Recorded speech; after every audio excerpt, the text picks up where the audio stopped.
So for those who don't know Dr. Jennifer Grossman, she's a senior research scientist who leads the Family, Sexuality, and Communication Research Initiative at Wellesley Centers for Women.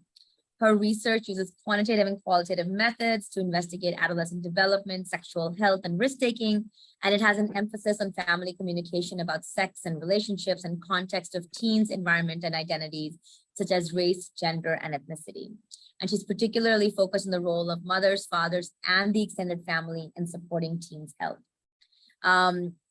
She has tons of accolades to her name. She joined Wellesley as a 2006 NICHD postdoc research fellow. She received her BA from Oberlin College, her MA in counseling at the University of Illinois Urbana-Champaign, and her PhD in counseling psychology from Boston College. She's a licensed psychologist, and she completed her internship and postdoc training at the Massachusetts General Hospital, and she worked primarily with children and adolescents. Her clinical experiences do inform her research work and enhance her commitment to addressing health inequalities through research, program development, and systemic change in support of healthy youth development. Her current research focuses on adolescent sexual risk and prevention, evaluation of preventative programs, teens' communication with parents and extended family about sex and relationships, and how that communication influences their sexual attitudes and behavior. As you can imagine, so much of that work is overlapping with so much of what we do. So this is a very strong learning opportunity for all of us. I know that Cody has worked on the project. Jenny, I think it's the one that you're presenting on today. Yes, it is. So yeah, super excited. And so please just join me in welcoming Dr. Grossman. And Dr. Grossman. Thank you so much for that introduction. And I'm really excited to be talking with you guys today because of those synergies you talked about. And I'm hoping I'd like to share some data, some learning from a study that we're just sort of wrapping up that Cody and Brian have worked really closely on, but also really wanting to hear from you, from your experience working with men and with fathers, thinking about, like you said, like future collaborations, but also just would love to get your thoughts on how some of what we're finding fits with your own experiences, with it, whether it's with curriculum development, whether it's with implementation. So hopefully it can be really synergistic conversation. So I'm going to start by pulling up some slides. And I have a couple points, a little bit at the beginning and then later at the end where it'll be great to have really a conversation. So let me see how this goes here.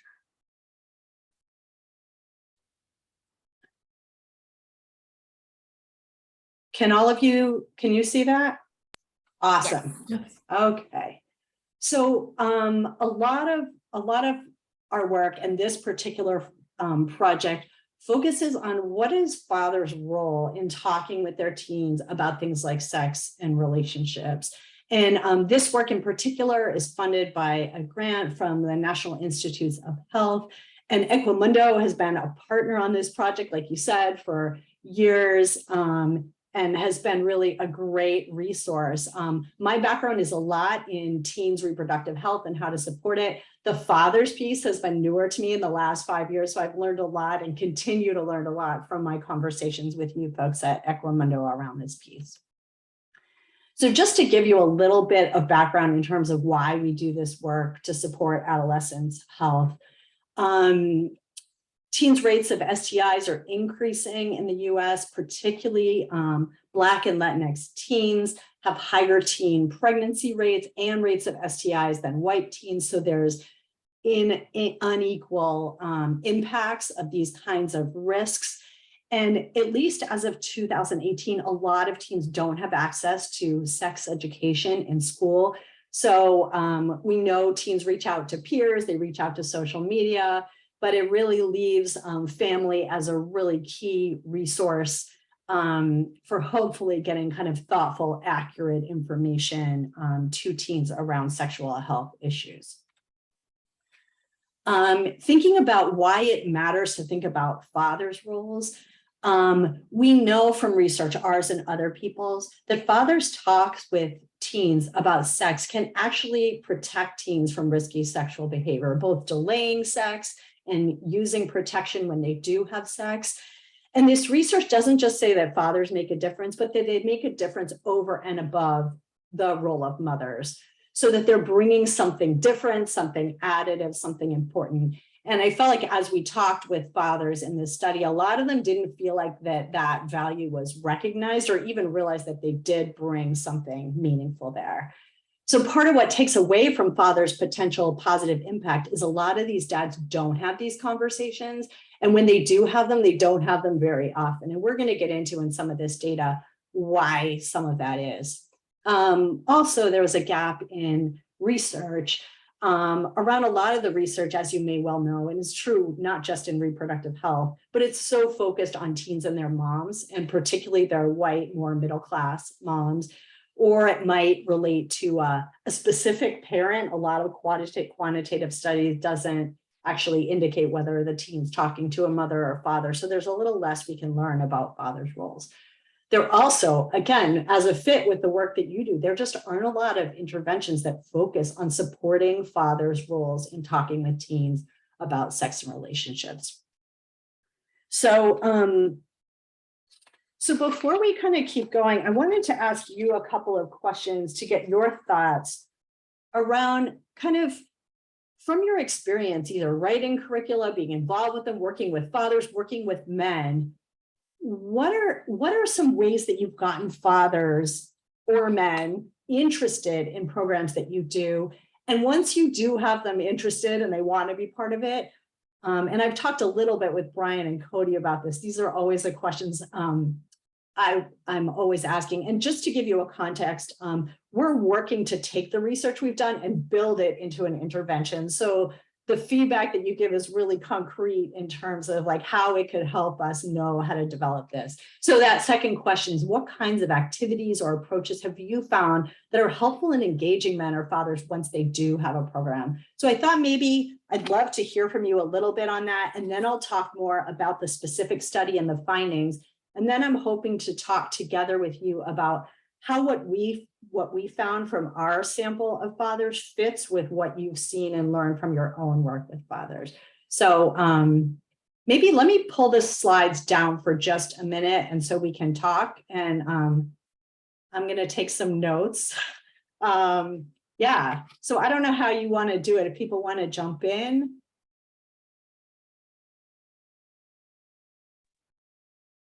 So how do you get fathers or men engaged in programs? And once you do, are there things that you found that really are effective or engaging once you do get a program going?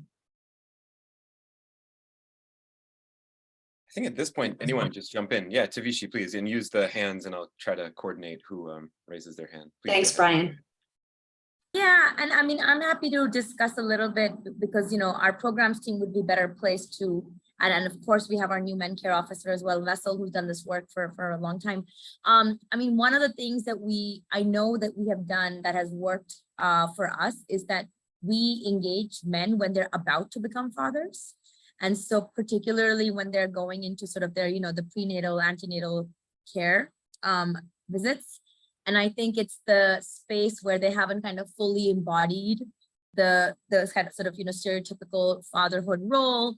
They're kind of excited about it. And that sort of seems to be the space in how do we kind of engage them. I think my program's colleagues and other colleagues can speak a little bit more about the activities that can really actually keep them in the program, but you may already know this, Jenny, but I think the space where they are transitioning, you know, they're going from sort of into becoming a father is it's an integral time in their lives.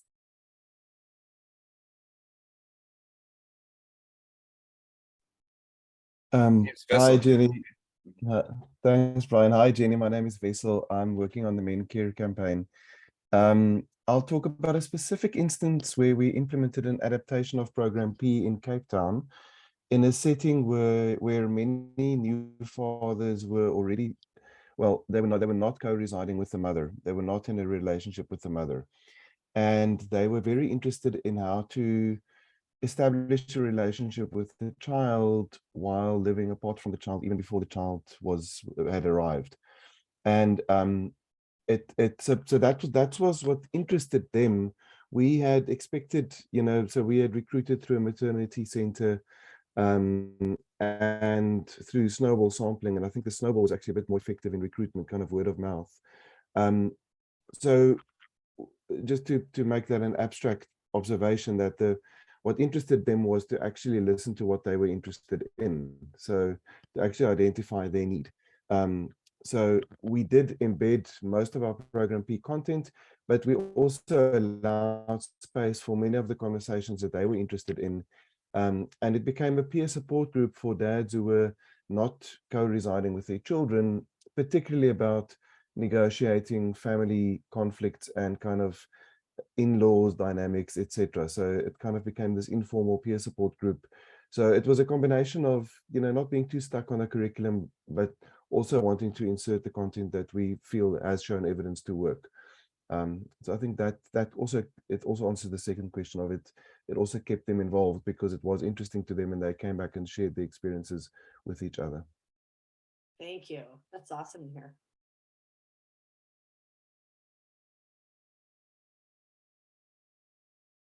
All right, jump in, Brian. Hi, Jenny. My name is Joe Vess. I'm a fellow and former Promundo Senior Program Officer. The first thing, the only thing I would add to what Vessel said for your first question is also helping dads negotiate things they don't feel confident about or don't feel like they know about. And so talking about the group as this is where you're going to learn how to deal with, problems that you've had or issues that have come up or stuff like that.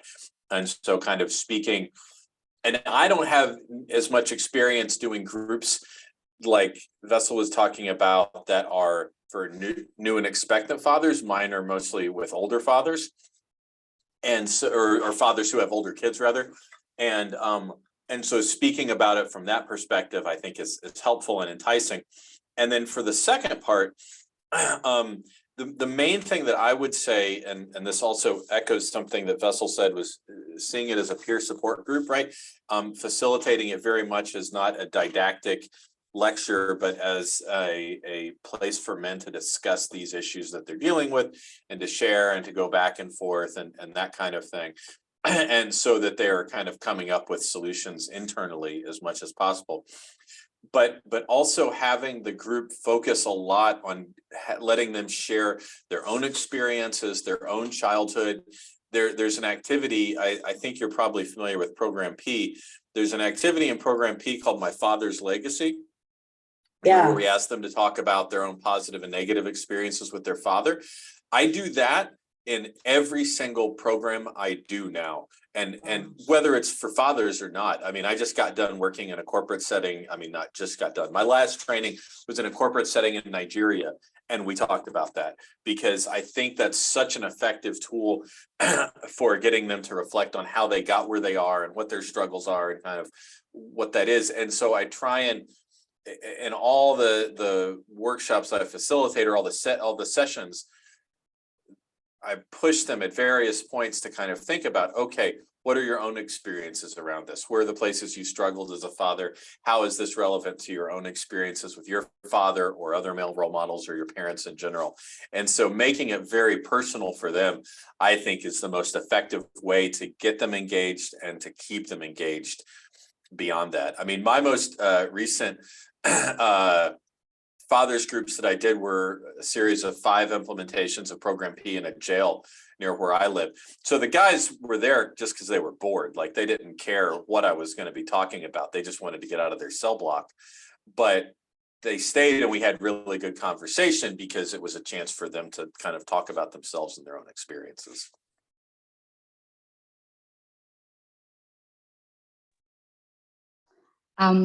I think I'm next here in the line. Hi, Jenny.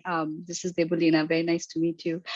We had a learning brief come out a couple of years ago, sort of building on program experiences of Plan International and Equimundo, a couple of international programs around, how to engage and recruit and retain men in gender transformative programs. So I'm sort of sharing a few lessons from that. But one of them was, I think, very, very similar to what Joe and Vessel have been saying around, really having the father's own aspirations for themselves as fathers in mind when we are designing the curriculum, making sure that, the vision they have for themselves, the types of fathers they want to be, reflect very well in the sort of messages and lessons that the curriculum shares as well. And that is an important aspect. The other was sort of, and these are settings that were, I think, Bangladesh and few countries in sub-Saharan Africa that we're talking about here, so more internationally. But, logistical things like making sure that fathers' work hours and their ability to actually attend the sessions just physically in terms of where the space is, what the hours are, all of that was an important consideration. And a third point I recall is also sort of helping fathers navigate some of the backlash that might happen from participating in programs like this. And that might be by including, in some cases, their family members or just people in the community who are influencers, but just helping them have some tools to potentially address any negative consequences of participating in those programs. Were just, some of those lessons. Thank you. Yeah. Hi, Jenny. Hey. I was actually also going to reference both the program nature review paper that Debelina was mentioning, and also some practical experiences of my own. So the first is, I think I always think about the structural, like what sort of gets dads in the door and kind of keeps them there. And I think, a lot of the community building aspects that Joe and Vessel were mentioning, in terms of like kind of creating solidarity, creating space for confidentiality and friendship and bonding. But I also know that we're contending in a world where everyone is experiencing burnout. And, we might be asking men to go for 9-to-5 jobs to then jump into an evening session or a weekend session where they're also balancing kids' activities and balancing, childcare at home with their partner, or maybe not a partner. We know that, I think, 25% of homes are, single family homes, US, or even more. I think it's 33%. Anyway, so just, how do we, in that context, I know that, Brian has connection to National At-Home Dads Network. And there was recently that group, there's recently a 100-comment thread on Facebook where a dad asked about talking to their teen daughter about sexuality.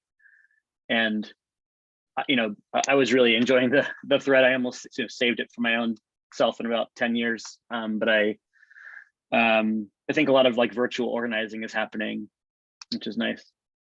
And so just emphasizing those structural components, I think is really important. And as an organization focused on gender equality, we have to be cognizant of like when we pull men into doing something, what responsibilities are we taking them away from at home?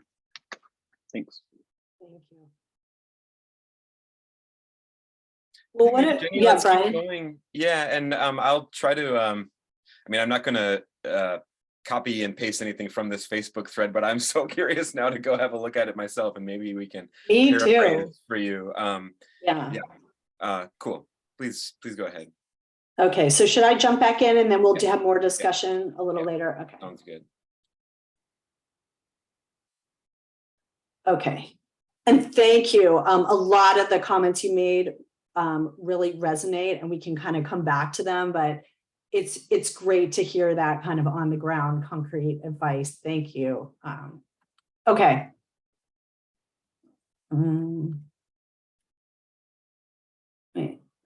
Okay, so from our study, let me make sure I didn't skip a slide there.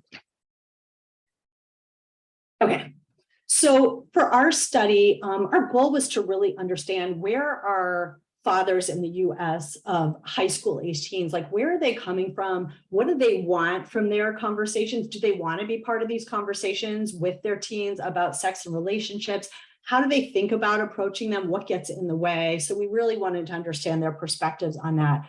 But we also wanted to learn, what would they want? Would they be interested in an intervention to support those conversations? If yes, what would they want from them? What kinds of supports would be useful for them? So to give you a sense of our sample, we worked with organizations, and particularly with actually getting support from Equimundo to just really network and use the connections. Like, for example, the National Stay-at-Home Dads Network through Brian was a great connection, and some of the dads participated, had connections there. So reaching out to different organizations across the US that either we or our partners had connections with. So this is not a random sample. So we can assume that these are dads, and we see it in the data, that who are pretty connected and invested in these kinds of issues. So we got to kind of keep that in mind with the data. But so we interviewed 43 fathers on Zoom in 2021, so during the pandemic. Cody was one of our primary interviewers for the project, and part of the reason why we have such strong data from dads. But just to give you a sense of our sample, they're from different parts of the US, particularly the West Coast. Some of our partners were in California, so that's probably a lot of the reason there. About 80% were biological fathers, but also some of them were stepfathers or adoptive fathers. Some of them were stay-at-home fathers, and a couple were single fathers. It was pretty diverse in terms of racial and ethnic background, kind of with the primary groups being white, Black, and Latinx. About half of them had a college degree, so it was pretty mixed in terms of their educational background. And about 80% of them lived with their teens. So just to give you a sense of the group that we talked to. I'm going to go through this pretty quickly, but we basically use like systemic qualitative analysis to understand this data, to look for patterns or themes, and to kind of talk through them, see if we understood them in the same way. And some of this data, the data I'm presenting with you is stuff that we have finished analyzing, but we're still really actively engaging with understanding what fathers had to say. Okay, so there are two pieces of data I want to share with you today. The first one is really about fathers' perspectives on what is this communication about, what kind of roles do we want to take, how do they approach it, and what gets in the way. And then the second piece is really how they think about an intervention program. So the main three themes that we identified in terms of this, one was about how do fathers see their roles. What do they think their job is in terms of talking with their teen about sex and relationships? Another one that I find really interesting and also relevant for intervention is how do they approach these conversations? What kind of conversations do they have, and what kind of patterns do they fall into? And also what gets in the way? So I'm going to go through each of those themes and give you some quotes to hopefully give you a feel of some kind of how these fathers were framing this. So more than half of the fathers talked about it was really important for them to be an educator or advisor for their teen. And just so you know, the names used here, we asked fathers to create a fake name for themselves, so to protect their confidentiality. So Al shared, I feel our job, our responsibility is to teach our kids everything they need to know about the process, about reproduction, whether it's a bad relationship, whether jumping into sex too soon, whether having a baby when you weren't prepared to have a baby. A dad's responsibility is to teach you all of these things. So he said it really well here, but really reflected a lot of what the dads had to share around feeling like they had this job to teach their kids the information they needed to be successful and to not get into trouble in terms of things that they didn't want, consequences they didn't want that would derail their lives. A lot of the fathers also talked this idea of just being there for the teen. One father who named himself Tiger said, he has to be able to come to me without any fear of repercussions, to have an open platform where he can share his feelings and not feel like he's being ridiculed or pushed in any way. He's not scared to even ask the weird questions, which I love. So really just wanting to be that person who like their kids feel like they can go to. Okay. So the next piece we found really interesting was how fathers approach these conversations. Like what kinds of conversations were they happening? And a lot of these fathers, and again, it's not a representative sample, so these were fathers who were pretty engaged with their teens, described having very personal conversations about their own lives and about the teen lives.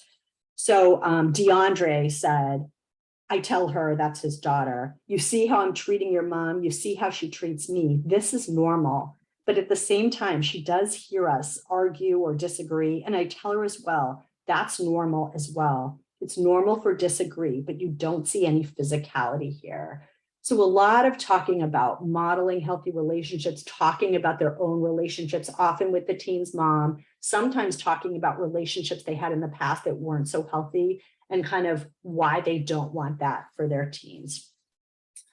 A lot of fathers also talked about having conversations that weren't quite as personal, but that were about their teens' friends, about people in the family. So a little bit removed, but around kind of their own lives and the teens' lives.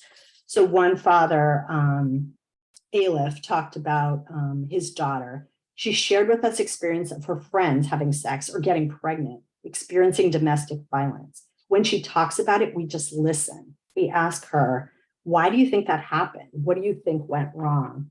So being that kind of responsive voice. Lastly, a bunch of fathers, and fathers talked in more than one way. So we might have one father who's using kind of all three of these approaches, but fathers talked about what we would call distal kind of topics. So someone might see a sign like a rainbow flag as they're driving by in the car. And they're like, oh, what's that about? Let's talk about that. So something that comes up on the news, something in the media that isn't directly connected to them. So Cesar said, I already knew it was his time when his body was going to change. There was a commercial with a girl and I say, look, she's gorgeous, right? And it made him laugh. And I started to bring it up little by little like that. I didn't know how to start the talk.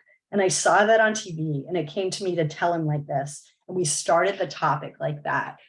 So many fathers talked about looking for windows, looking for openings, and they didn't always know how to start these conversations, but they felt like, let me find my moment and grab onto it. So yeah.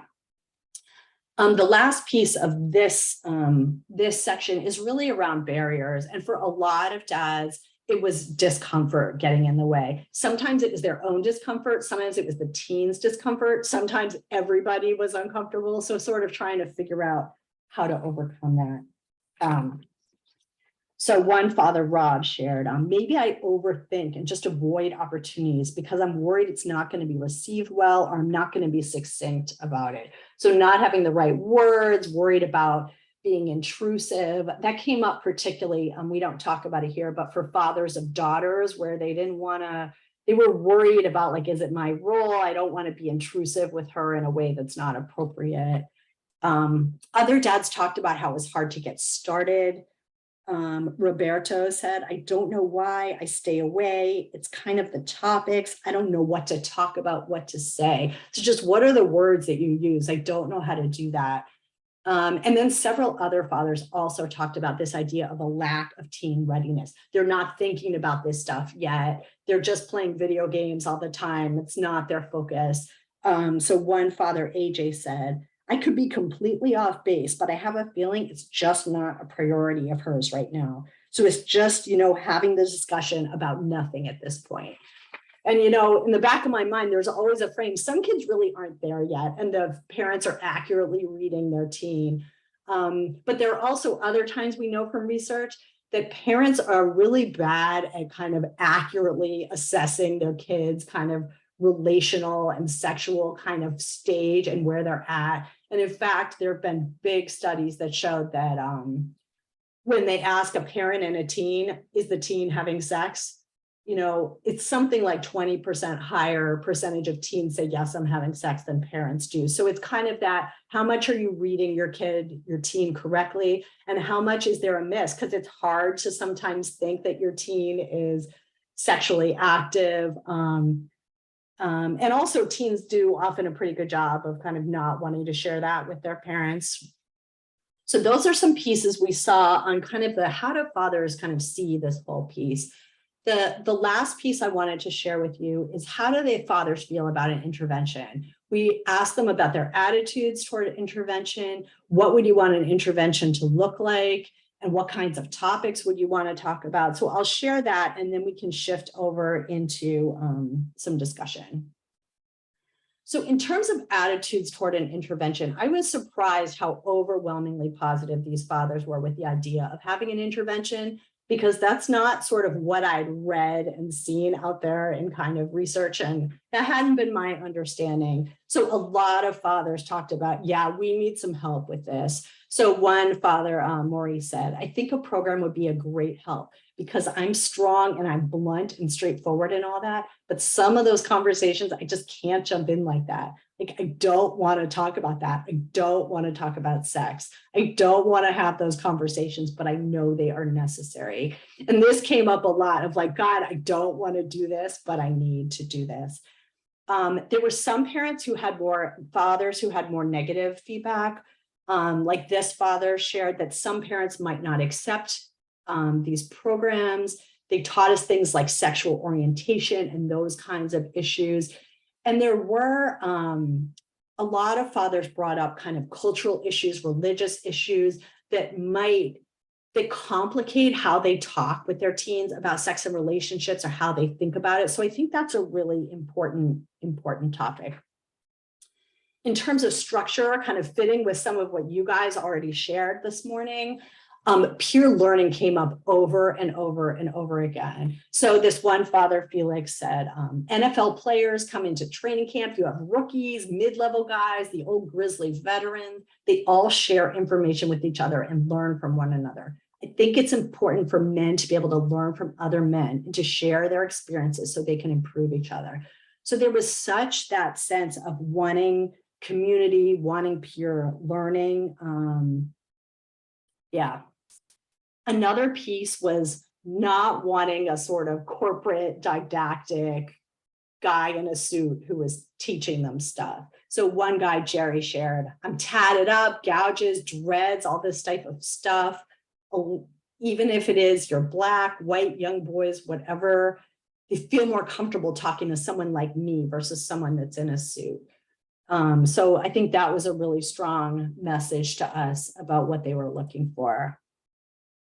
Last piece around structure is they really wanted access to easily understandable, concrete resources. So Al said, make it as user-friendly as possible, something easy, quick hit, don't make it complicated. Give me a manual, like 5 steps of what I do, and that's how I talk to my kids. So don't make it overly complicated. Just tell me what to do and I will try it.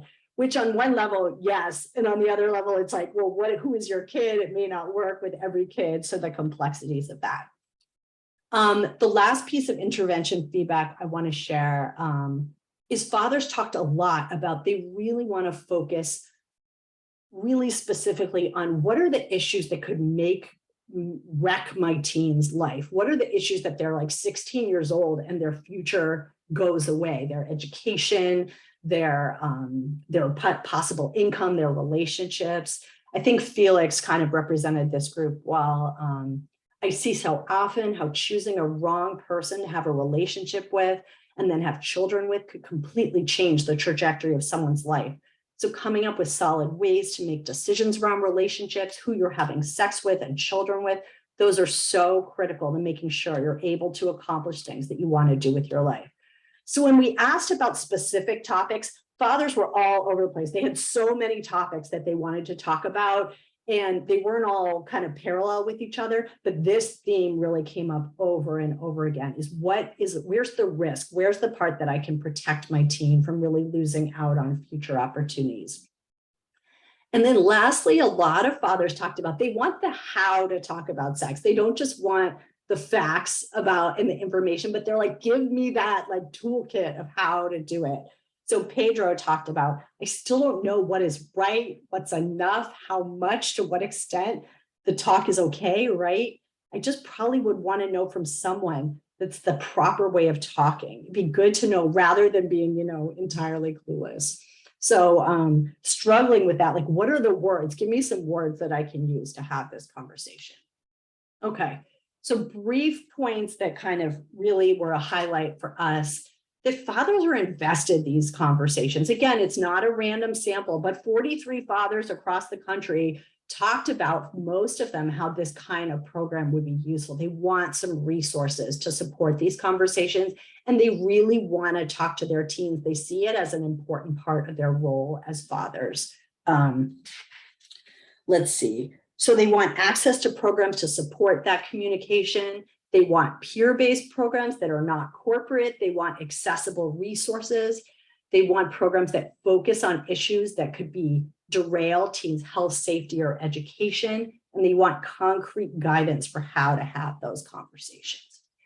So to give you a sense of what our next steps are, we're in the process of applying for grants to try to develop programs to support fathers talk with their teens about sex and relationship. One program we're hoping to develop is something like a real quick 1 hour father-teen talk 101. Like, how do you talk about sex? Kind of what are a few tips, points, facts that would be like a one-time workshop for fathers who just wanted a little bit of information and support around this. And the other program we're hoping to develop is, and we just submitted a grant to NIH around this. It includes 6 online lessons. It has peer support groups with fathers, and then father-teen interactive activities with guidance around how to start this conversation. What can you do? We're still at very early stages of trying to figure out what would we want these to look for? How can we really be responsive from both our own learning from the study that we did, but also from folks who are doing this kind of work like you are, from fathers. We would love to think through ways to collaborate and ways to enhance these programs as we develop them. So a few questions for you and for discussion. And yeah, it looks like we'll have some time for that. How do our findings fit with some of your experiences developing and conducting programs with fathers? And judging by some of the comments you made earlier, it sounds like some of them do resonate with your own kind of learning around this. What other program elements or approaches have you found to be effective? And any ideas, we're always looking for, like, where can we go to get funding, and any ideas for you. We'd love to think about ways to do ongoing and future collaboration with you. I'm going to pull back from this, and Brian, over to you. It'd be great to have some discussion either about those questions or about any thoughts or feedback you have about this presentation. And thank you. No, thank you, Jenny. Oh my gosh, it's like so exciting having worked with you to find some of the fathers who are going to participate, to now see some of the quotes, and it's really, really rich. I see Joe's hand, so I'm going to turn to you, Joe, in just a sec, but the initial reaction that came up for me and it was nice kind of how you moved in a progression through the quotations, because it seemed like at the beginning, I was thinking like, wow, a lot of these guys should be our facilitators already. Like they're really excellent in the way they're thinking about this, and the commitment they have to the issue, and the way they're personalizing it for the kids and finding those opportunities, just like learning moments, watching TV or whatever.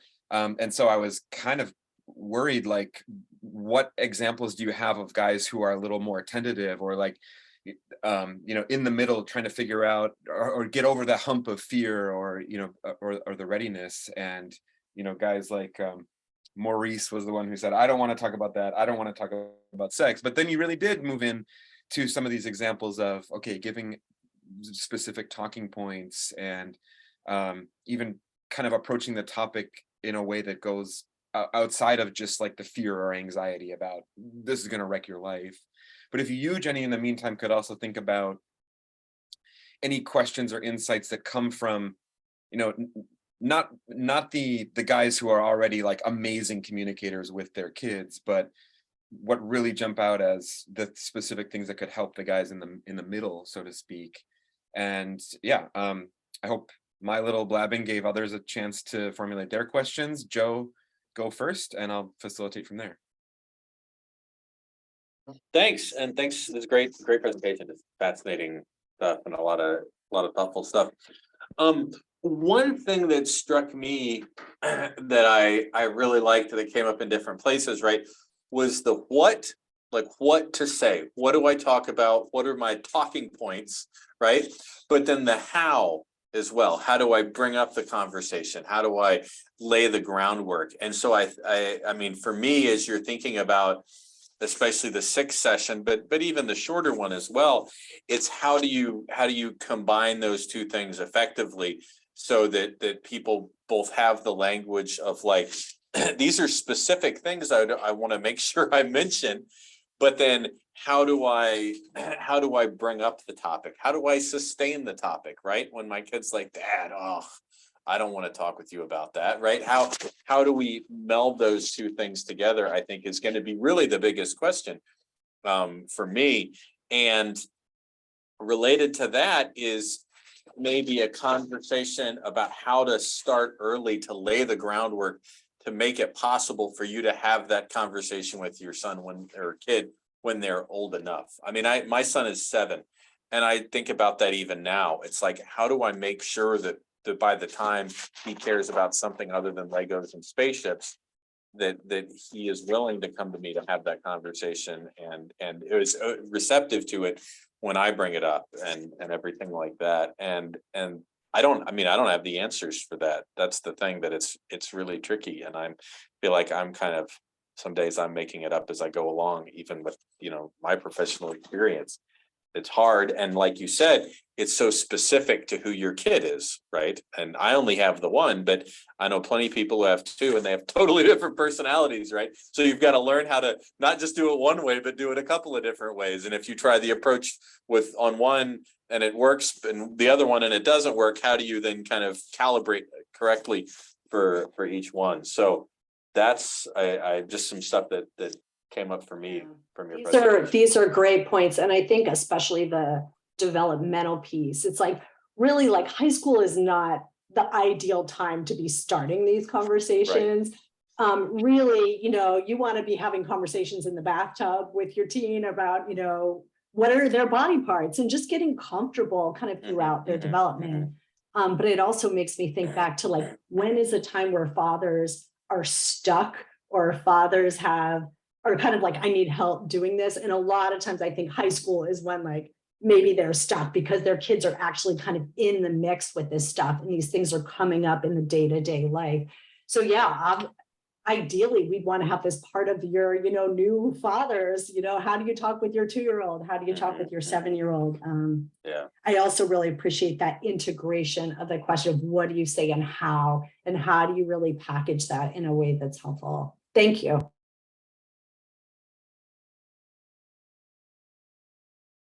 Vessel, take it away, and I might even share a little notes page that I started up.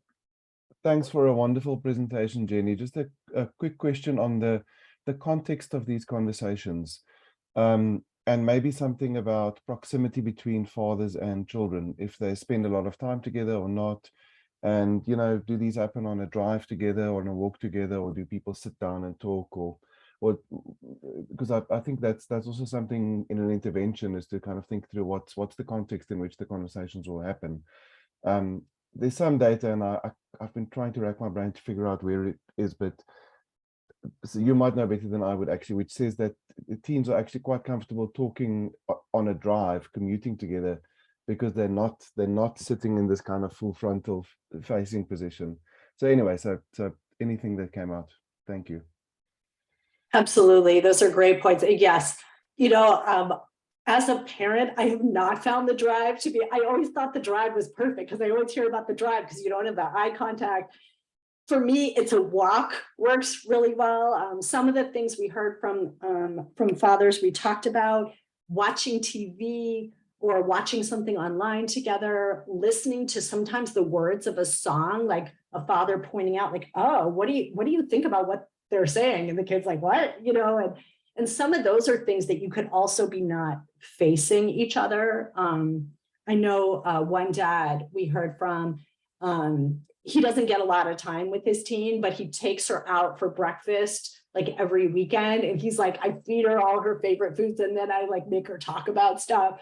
So it's like, dads have these different little moments where they can seize. And some of these fathers, like, they don't live with their teens and they're not necessarily, they don't feel like they can take a primary role, but they're looking for kind of can I just get in for a moment? And maybe it's more like a listening voice, or just letting the teen know, if you ever struggle with this stuff, I won't judge you, I'm here.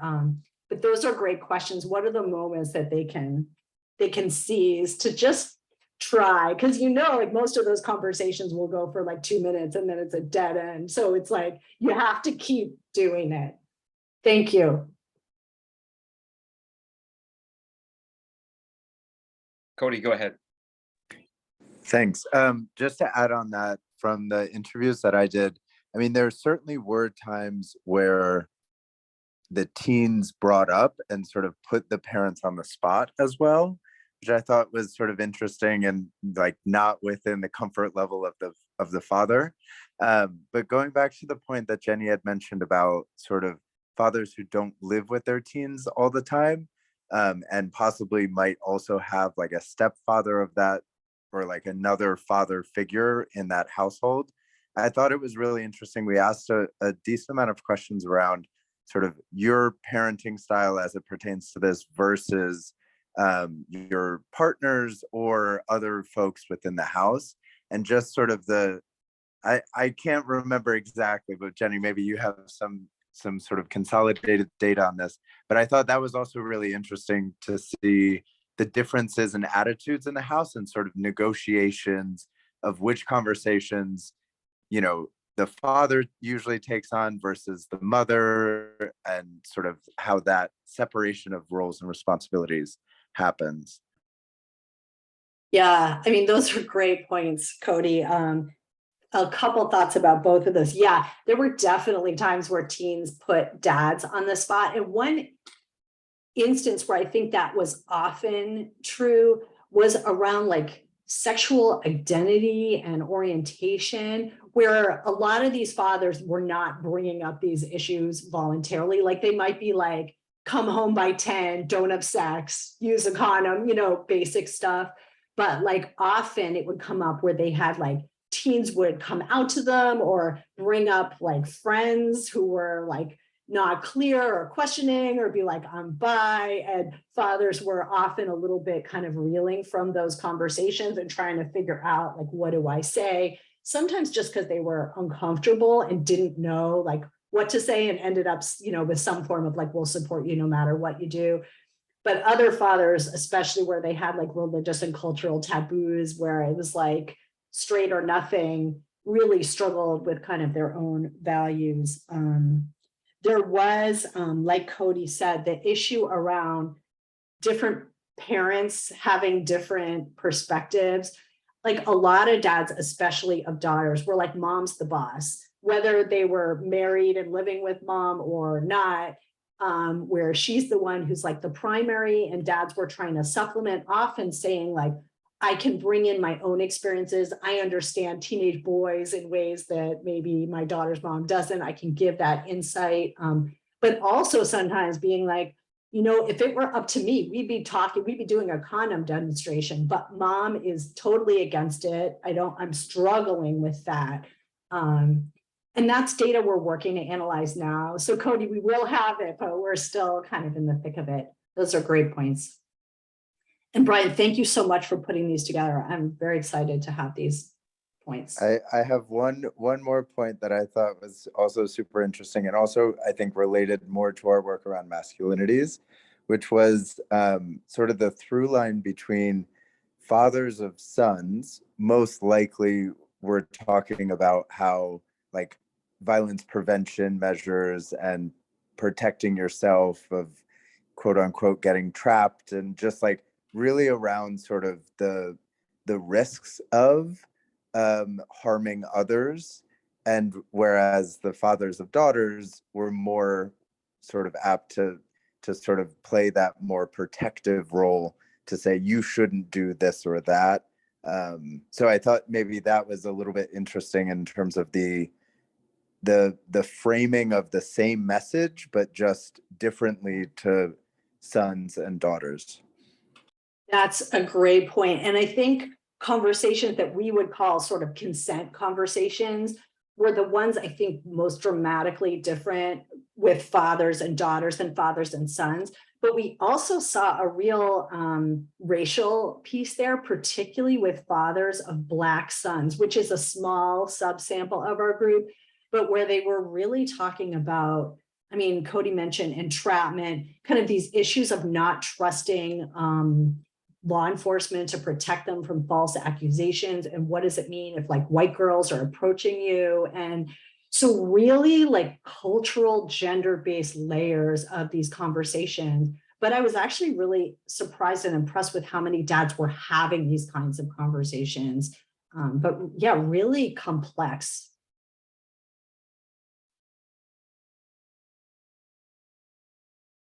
Struggling how to capture that one perfectly within our little framework here, but that and whether you want to like actually build that into the instruction that, okay, if you have a son, like a straight son, you talk to them in this particular way. If you have a straight daughter, talk to them. You don't want to like further instill any kind of power imbalance or anything, but at the same time, like these patterns are important, and yeah, our kids are swimming in the water of these norms and patterns, and need to be aware of it. So For I'll sure. continue to formulate that. I was wondering, Jenny, if you had any reflection on that idea of guys in the middle, or like, was there anybody who told you, you know, I was really reluctant and I didn't want to do this, and then the thing that really helped me get over the hump was blank, you know? Yeah. So I don't feel like a lot of these fathers had a lot of external supports to help them like get over that hump. A lot of dads said like, I don't talk to other men about this stuff. I don't feel like that's a conversation you can have. They don't have programming. But I think for a lot of fathers, it was really the teens' development and the teens bringing up conversations or being worried about the teens that got them over the hump. So it was like, I don't really have a choice now. So my teen is now bringing home a guy and I have to deal with this situation, or my teen had a pregnancy scare, or my teen told me they're bi, or maybe my wife told me I have to sit down with the teen and talk about something. So I felt like there weren't a lot of those dads who said, here was the tool that helped me. It was more like, here's kind of how I had to jump in, even though I didn't really have the tools. Yeah. Well, I really appreciate you being here with us, Jenny. I want to be conscious of time. It's a Monday morning. We have our busy schedules. We're messing up until 11:30. There's just a couple minutes left. I don't want to cut us short, but if there was anybody on the Equimundo side who had a kind of concluding thought, or if Jenny, you would at least want to let us know the next 3-6 months of the project, any particular places where you could see us more directly contributing or working together. I know there's a lot of enthusiasm. Like if a curriculum is coming out of this, it just seems like your data and experiences plus the amazing curricular experience we have for 30 years as an organization are a nice match. So I hope that absolutely. So yeah, over to you, and please. Yeah, and thank you so much for having me. I mean, every time I talk with folks from Equimundo, I get more excited and engaged and want to just go back and like rethink, rework kind of how we're approaching this. I think really the next 3 to 6 months is about like grant writing so that we can actually have the opportunity to develop the intervention.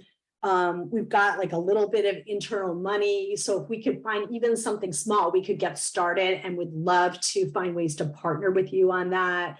I feel like already just talking with you today, it makes me think how we can strengthen our ideas for intervention.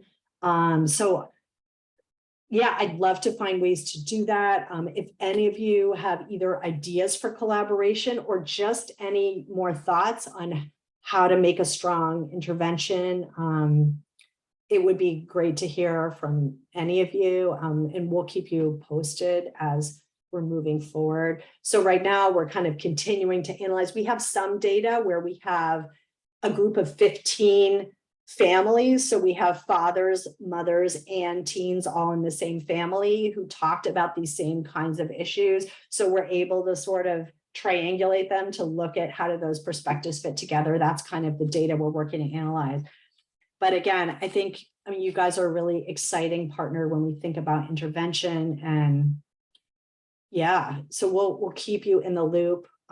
Thank you for your insights and your work. And Tabishi, yeah, you want to jump in? Well, just to say, Jenny, I think as a next step, it would be great if we take, have like a follow-up call with the programs team, with some of the research staff, and also as potentially, I mean, you're expanding and you're kind of looking at, building this grant out, but we can kind of see if there's ways in which we can work together and sort of, just kind of, so I just think that as an immediate next step, let's kind of get us all, the smaller staff of program and research on a call with you. I would love that. That would be awesome. Thank you. Brian, take it away.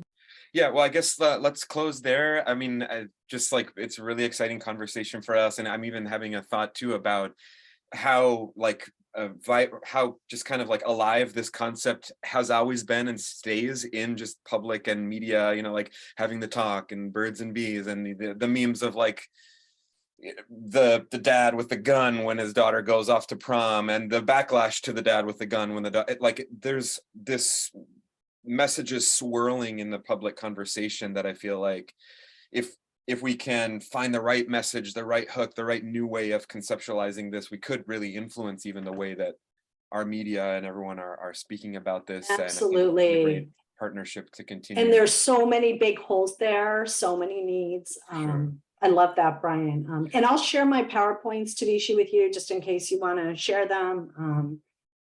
Great to hear all of your insights. Okay, amazing. Thank you all for being here. Thank you again, Jenny, and we'll follow up with next steps to everybody. Thanks so much. Great to talk with you. Take care. Bye. Bye.